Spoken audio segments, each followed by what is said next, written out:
शांति। 26 जुलाई। आज बाबा विशेष ध्यान दिला रहे हैं। मैंने तुम्हें याद की यात्रा सिखाई है, अर्थात राजयोग।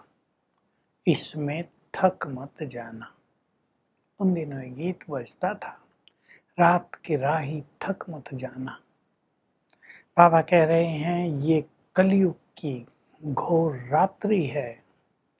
मैं इस रात्रि के समय आया हूँ, इसलिए तुम मेरी शिवरात्रि मनाते हो। अब प्रभात का पहला पूर्व प्रारंभ हो गया, माना शुरुआत हो गई, पहली घड़ी प्रारंभ हो गई है।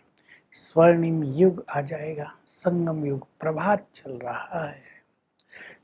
स्वर्णिम युग सतयुग आ जाएगा, जिसमें तुम सूर्यवंशी बनकर राज करेंगे। वहां तुम सर्वगुण संपन्न संपूर्ण निर्विकारी होते हैं। भले ही त्रेता में भी निर्विकारी होते हैं, लेकिन दो कलाएं कम हो जाती हैं तो ताकत थोड़ी कम हो जाती है।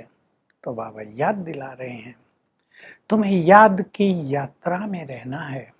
8 घंटे आराम करो, 8 घंटे काम करो और 8 घंटे इस याद की यात्रा में दो।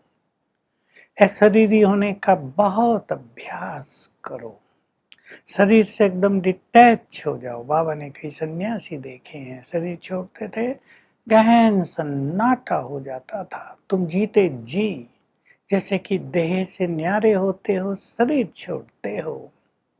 तो ऐसी स्थिति तुम्हें बनानी है कि अंत में बस याद रहे, मैं आत्मा ये देह छोड़कर शिव बाबा के पास घर में जा रही हूँ। डीप साइलेंस हो जाए चारों ओर और कुछ भी याद ना आए। ऐसी आत्माएं बनेंगी विजय माला के मण के। तुम्हारा भी ये संन्यास है, उनका घर का संन्यास। तुम्हारा है विकारों का संन्यास। तुम सभी विकारों का त्याग कर देते हो। आजकल काम की अग्नि तेज होती जा रही है, धन भी लोगों के पास बढ़ रहा है, तो काम वासना भी बहुत तेजी से बढ़ती जा रही है। कई बच्चे भी 4-5 साल ज्ञान में चल के हार खा लेते हैं, जैसे ऊंची मंजिल से गिर जाते हैं। फिर चढ़ना बहुत मुश्किल होता है, बड़ी मेहनत करनी पड़ती है। तो बाबा कहते हैं, बच्चे इस याद की यात्रा में तुम थको नहीं। थक जाते हैं बच्चे रोज रोज योग लगाते, फिर हार मान लेते हैं, माया के तूफान आ जाते हैं, विघ्न बहुत पड़ते हैं याद की यात्रा में। बाबा बार बार कह रहे, बच्चे तुम्हें थकना नहीं है, तुम्हारी ये यात्रा है। यात्रा में जब लोग जाते हैं तो बीच बीच में थोड़ा आराम भी करते हैं, लेकिन तुम्हारी तो लगातार की यात्रा है। मुझे मेरे घर में ही याद करो, ये इम्पोर्टेंट बात है। भले ही मैं यहाँ आया हूँ, लेकिन मैं टेम्परेरी आया हूँ। तुम्हें मुझे भी याद करना है और अपने घर को भी याद करना है और अभ्यास करना है। अब ये सब कुछ छोड़कर हमें घर जाना है। राम गयो रावण गयो, जिनके बहु परिवार। बाबा कहते बिल्कुल ठीक कहा है। राम का परिवार छोटा है, तुम्हें भी जाना है। रावण का परिवार सारी दुनिया है, सबको भी जाना है। तो याद की यात्रा में तुम्हें बहुत आगे बढ़ना है, घबराना नहीं है। किसी के बिजनेस में थोड़ा घाटा पड़ गया, किसी को बीमारी आ गई तो कहने लगते हैं बाबा के ज्ञान में आए तो ये सब होने लगा है। बच्चे ये सब संशय नहीं लाना, नहीं तो तुम अपना सब कुछ गंवा बैठोगे। ये तो कर्मों का हिसाब किताब है, चुकतू होता रहता है, ये समझो अच्छा बोझ उतर गया। बीमारी आई माना बहुत सारा हिसाब किताब चुकतू हो गया, धर्मराज की सजा नहीं खानी पड़ेगी, प्रसन्न हो जाओ। तुम्हें बहुत खुशी में रहना चाहिए। सेवा के प्लान बनाते हो, सेवा बहुत अच्छी करते हो, बाबा बहुत खुश होता है देखकर बच्चों को। लेकिन सेवा के फील्ड में कई बच्चों में रूठने का संस्कार है। अच्छे अच्छे बच्चे भी रूठ जाते हैं, किससे? बाप से और उसकी पढ़ाई से, ज्ञान से, और बाबा को छोड़ देते हैं। तो अपनी तकदीर को खुद ही लकीर लगा लेते हैं ना। सोचते हैं मैंने इतनों को ज्ञान दिया, इतनों को समझाया, मेरी कदर नहीं है, मेरी कोई वैल्यू नहीं है, मैंने ये किया, इतना धन दिया। बाबा कह रहे हैं बच्चे, ये देह अभिमान है, निरंकारी बनो, शिव बाबा को देखो, highest authority of the world, और कितना निरंकारी है। कहते हैं मैं इस साधारण तन में आता हूँ, मैं तुम्हारी सेवा करने आया हूँ, अपना कोई भवका नहीं।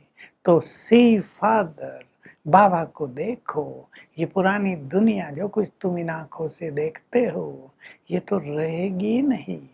तुम देह अभिमान में नहीं आओ, योग की बहुत अच्छी मेहनत करो तो तुम मेरे साथ मेरे घर चले जाओगे। ये रूठना रूसना सेवाओं में डिस्टरबेंस पैदा कर देता है, इससे सेवाओं में बाधा पड़ती है। ऐसे सेवाओं में कहीं ना कहीं कोई ना कोई आत्मा निकल ही जाती है, मेरी नहीं बात मानी, बहनों ने मेरी नहीं सुनी, मुझे प्रॉपर सम्मान नहीं दिया, तो बिगड़ जाते हैं, फिर नाराज होके ज्ञान को छोड़ के चले जाते हैं। तो हमें बहुत ध्यान देना है कि हमें अपनी तकदीर ऊंची बनानी है, अपनी तकदीर को लकीर नहीं लगाना है। हम बाबा के पास आए हैं बहुत कुछ प्राप्त करने, हमें वो सब कुछ प्राप्त करते चलना है। छोटी छोटी बातें आएंगी, ये सब माया के विघ्न होते हैं, ये आते हैं। हमें याद में बहुत ज़्यादा रहना है और ये देखना है कि याद करते करते, माया से लड़ते लड़ते हम बोर तो नहीं होते, थकते तो नहीं हैं।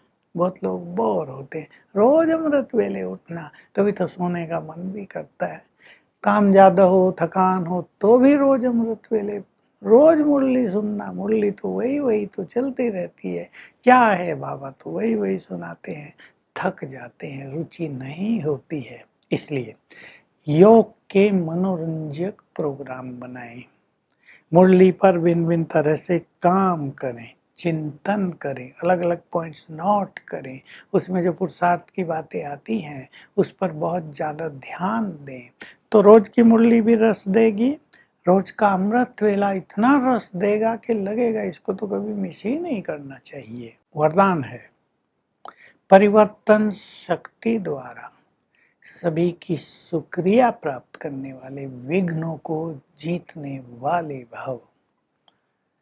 तो हमें परिवर्तन करना है, कोई देवान की दृष्टि से हमें देखे, हम आत्माभिमानी स्थिति में स्थित हो जाएं, कोई हमारा अपकार करे, हम उपकार करने लगे, कोई ऐसे वैसे संस्कारों को लेकर टकराव में आए, हम अपने डिवाइन संस्कारों को जागृत कर दें। इस परिवर्तन शक्ति से सब कुछ अच्छा होगा, सब वाह वाह करेंगे, शुक्रिया करेंगे और सेवाओं के फील्ड में, जीवन में विघ्न नहीं आएंगे। स्लोगन है, जीवन को अनुभवों का स्वरूप बनाओ, अनुभव दिखाई दे जीवन से, तो चेहरे से खुश नसीबी नजर आएगी। तो आज का हमारा अभ्यास रहेगा, देह से न्यारे होकर डीप साइलेंस की अनुभूति करना और कराना, हर घंटे में एक बार। मैं आत्मा इस देह से न्यारी, देह को चलाने वाली पीसफुल हूँ और मुझसे चारों ओर शांति के वाइब्रेशंस आ रहे हैं, फैल रहे हैं, देह जैसे कि है ही नहीं, ऐसा अनुभव करेंगे। अगर 1 मिनट आप दे सकें तो चमत्कारिक अनुभव होंगे। Om Shanti. To watch Peace of Mind channel videos on YouTube, subscribe us on youtube.com/tvpeaceofmind. Just a click for a peaceful life.